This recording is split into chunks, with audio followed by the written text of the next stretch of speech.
அப்பதான் அறிந்தார்கள் அண்ணன் தம்பிமார்கள். அண்ணன் தம்பிமார்கள் சார்.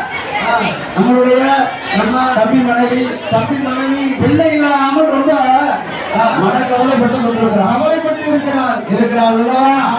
இந்த மனக்கவலை போக்க வேண்டும். அதனால என்ன பண்ண வேண்டும்? நம்மளுக்கு ஒரு குறை அந்த குறை யாரிடத்தில் சொல்வது? இடத்துல சொல்லலாம். ஆனா தீர்த்து வைக்க முடியாத குறைய தீர்த்து வைப்பாங்க. தீர்த்து வைக்க முடியாத குறை யார் தீர்த்து வைப்பா? அந்த தெய்வம் தான் நம்மளுக்கு தீர்த்து வைக்க என்பாங்க. அப்பதான் அண்ணன் சொல்லுகிறான், தம்பி ஏண்டா கவலைப்படுத? நீ கவலைப்பட வேண்டாம். நம்மளுடைய குலதெய்வம் இருக்கிறது. சொல்றாங்க இல்லையா? யார கும்பிட்டாலும் கும்பிடாலும் பரவாயில்ல. குலதெய்வத்தை விடக்கூடாது. குலதெய்வத்தை கும்பிடாம இருக்கக்கூடாது இல்லையா என்று சொல்லக்கூடிய வேலையில் அப்பா தம்பி பிள்ளை இல்லை என்று இருக்க வேதனைப்பட்டு இருக்க. அதனால நம்ம குலதெய்வத்தை நாம வணங்க வேண்டும். அப்படி குலதெய்வத்தை வணங்கினா கண்டிப்பாக நம்மளுக்கு முதல்ல வர கண்டிப்பாக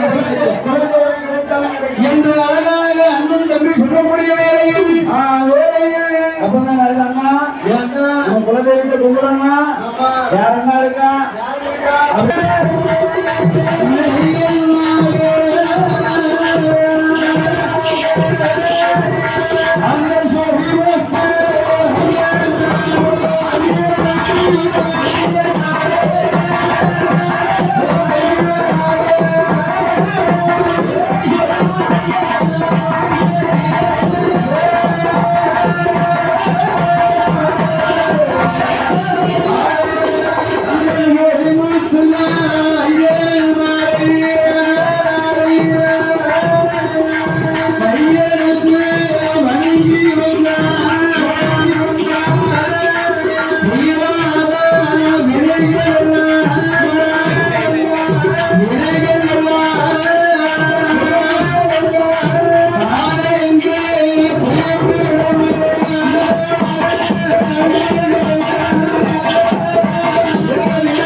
நம்மளுடைய ஐயனுக்கு மையனாக விளங்குகிறாரை சொரிமுத்து ஐயனார்.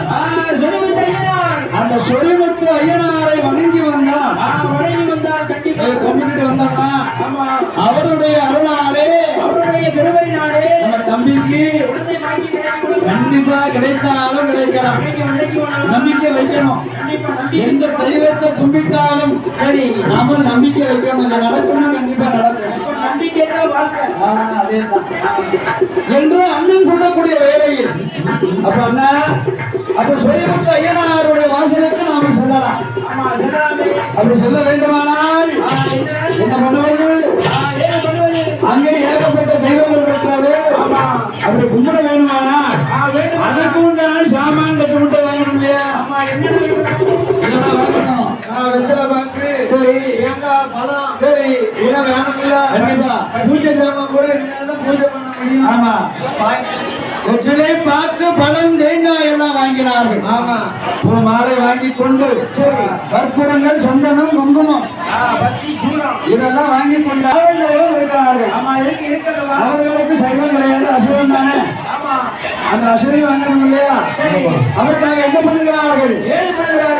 ஆடு கோழி எல்லாம் பிடித்தார்கள். பிடித்து கொண்டார்கள். சாமா எல்லாம் சேகரித்தார்.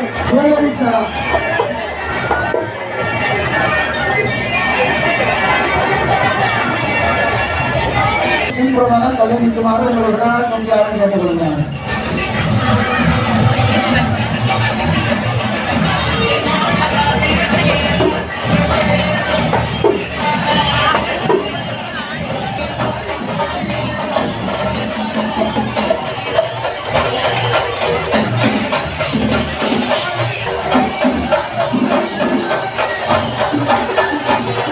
இப்படியாக அண்ணன் சொல்லக்கூடிய பார்த்தார்கள். சாமா எல்லாத்தையும் மொத்தமா வாங்கினாங்க. எல்லாம் வாங்கி கொண்டு சரி தம்பி கால்நடையாக போக முடியாது, அதனால வண்டி கட்டி தான் போக வேண்டும். ரொம்ப தூரம் போகணும் இல்லையா? அதனால அண்ணன் பேச்சு கேட்டு அழகாக வண்டி கட்டினார்கள். மாட்டு வண்டி தானே போட்டு, மாட்டு வண்டி தானே போட்டு அண்ணன் தம்பி 5 பேர்கள் மனமே மக்களோடு, மனமே மக்களோடு காலை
வண்டி போட்டிருக்காங்க.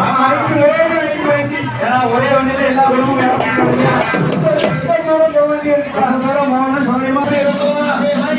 அழகா வெயில்னா வெயில் தாங்க முடியாத அந்த வெயிலோடு வெயிலாக அழகாக வண்டி அடித்து